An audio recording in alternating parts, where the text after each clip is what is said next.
2024 first year to pass 1.5 C global warming limit, the planet has moved a major step closer to warming more than 1.5 C, new data shows, despite world leaders vowing a decade ago they would try to avoid this.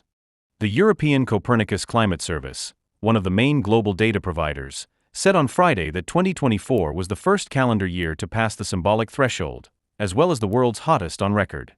This does not mean the international 1.5 C target has been broken, because that refers to a long-term average over decades, but does bring us nearer to doing so as fossil fuel emissions continue to heat the atmosphere. Last week, UN Chief Antonio Guterres described the recent run of temperature records as climate breakdown.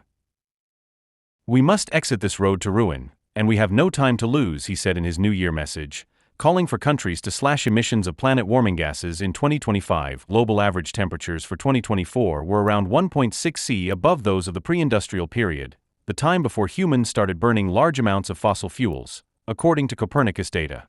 This breaks the record set in 2023 by just over 0.1 C, and means the last 10 years are now the 10 warmest years on record. The Met Office, NASA, and other climate groups are due to release their own data later on Friday. All are expected to agree that 2024 was the warmest on record, although precise figures vary slightly.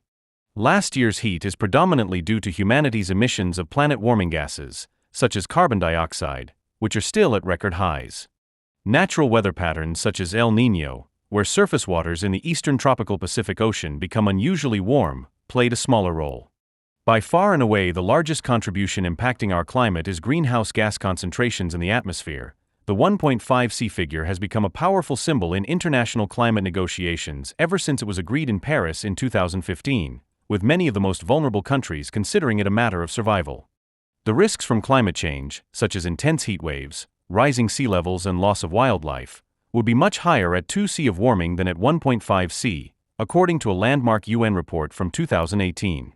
Yet the world has been moving closer and closer to breaching the 1.5 C barrier. When exactly we will cross the long-term 1.5 C threshold is hard to predict, but we're obviously very close now, says Miles Allen of the Department of Physics at the University of Oxford, and an author of the UN report.